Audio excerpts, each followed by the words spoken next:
Masjid Tua Jerae Alakuang Sidrap merupakan salah satu masjid tertua di Sulawesi Selatan. Terletak di Desa Alakuang, Kecamatan Maritengai, Kabupaten Siden Nerapap alias Sidrap.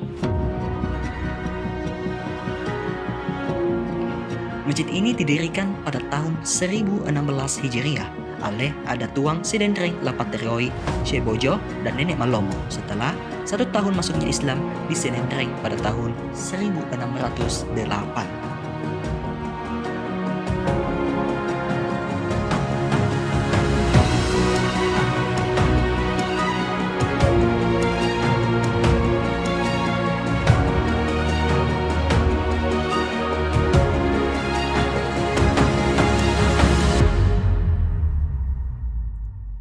Bangunan Masjid Tua Jerae ini dibangun di atas area seluas 21 kali 12 meter. Bagian atapnya bersusun 3 tingkat yang mirip dengan model bangunan Masjid Demak di Jawa. Bagian dalam masjid ini terdapat 20 tiang. Ada 4 tiang yang berdiameter lebih besar di antara tiang lainnya. Tiang tersebut menggambarkan keempat Khulafaur Rasyidin, sahabat-sahabat mulia Nabi. Di bagian jendela, masjid ini memiliki 6 buah jendela yang menggambarkan 6 rukun iman. Masjid ini juga memiliki beduk yang masih asli, sedangkan selaputnya yang terbuat dari kulit sapi telah diganti dan bukan lagi aslinya.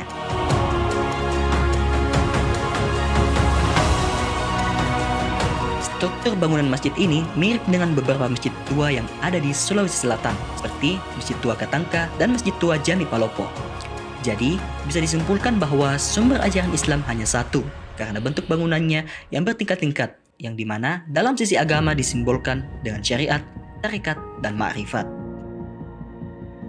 Di dalam kawasan masjid ini juga terdapat beberapa makam, seperti makam Syekh Bojo dan juga makam para tokoh-tokoh.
Datuk merupakan gelar yang berasal dari Sumatera, Padang Pariaman. Datuk Sulaiman merupakan salah satu datuk dari 3 datuk yang berasal dari Minang, kemudian menyebarkan agama Islam di Sulawesi Selatan. Datuk Sulaiman adalah sosok pembawa ajaran Islam di Luwu dan bergelar Khatib Sulung.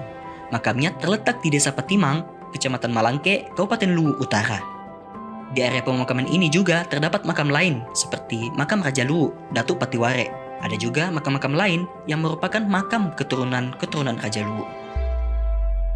Datuk Patiware memiliki nama asli yaitu Datuk Patiarase.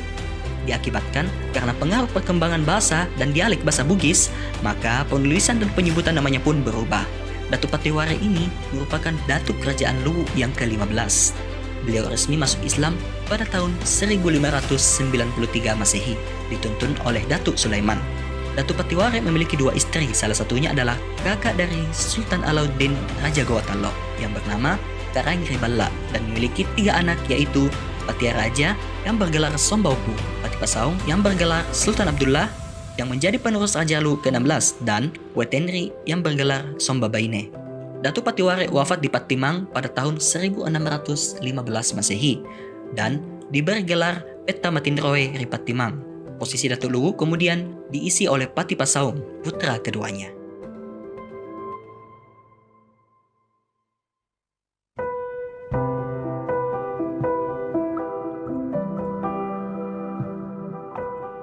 Masjid Jami Tua Palopo adalah salah satu masjid tertua yang berada di Sulawesi Selatan. Terletak di Jalan Andi Jemak, Kelurahan Batu Pasi, Kecamatan Muara Utara, tepat di pusat kota Palopo dan berseberangan dengan Istana Kedatuan Luwu. Masjid ini dibangun pada tahun 1604 Masehi oleh Fung Man-te, seorang arsitek yang berasal dari Tiongkok. Ada salah satu jamaah masjid yang berketurunan Arab Al-Mastakati. Beliau mengatakan bahwa masjid ini didirikan atas perintah Datuk Sulaiman. Pada saat masjid ini dibangun, proses pembangunan tersebut sangat cepat dikarenakan pada saat itu ada seorang wali yang menyentuh batu dinding masjid tersebut sehingga proses pembangunan masjid berlangsung dengan cepat. Beliau mengatakan wali tersebut merupakan Datuk Sulaiman yang memiliki karomah. Di dalam masjid ini terdapat sebuah tiang penyangga yang berukuran besar terbuat dari kayu Cina duri. Konon katanya kayu ini merupakan kayu Cina duri terbesar di dunia. Yang tersebut ditutupi kaca karena banyak orang atau pengunjung yang mencabik-cabik dan mengambil kayu tersebut lalu digunakan sebagai obat dan penglaris atau jimat, sehingga tiang tersebut dipagari menggunakan kaca untuk menghindari kerusakan yang tidak diinginkan. Semua bangunan di masjid ini memiliki makna tersendiri. Pintunya hanya ada satu yang bermakna Tuhan itu hanya satu, yaitu Allah Subhanahu wa Ta'ala. Jendela besar yang berjumlah 20 yang bermakna sifat wajib dan mustahil Allah ada 20, sedangkan jendela kecil ada 12 yang bermakna dalam satu tahun terdapat 12 bulan. Tiang yang berjumlah 5 buah melambangkan 5 rukun Islam. Tiang yang berukuran besar memiliki 12 segi yang bermakna 12 anak suku di Luwu. Sedangkan tiang kecil bersegi 8 yang bermakna 8 suku bahasa di Luwu. Bagian atapnya bersusun 3 tingkat. Tingkat pertama melambangkan syariat, kedua hakikat, dan ketiga makrifat. Nah, yang tak kalah menarik dari masjid ini adalah kiblatnya, yang awalnya lurus, namun kemudian arahnya dimiringkan sedikit. Setelah ada seseorang yang membawa kompas, barulah kiblat tersebut berubah. Atapnya juga cukup menarik. Atap asli dari masjid ini terbuat dari kulit kerang. Namun, seiring perkembangan zaman, atap tersebut direnovasi karena mungkin telah rapuh dan diganti menjadi seng. Bukti-bukti tersebut masih tersimpan di atap mimbar masjid ini. Kemudian pada tahun 1982 dilakukan renovasi besar-besaran karena sudah ada Masjid Agung di Palopo. Ada banyak struktur bangunan yang telah diganti.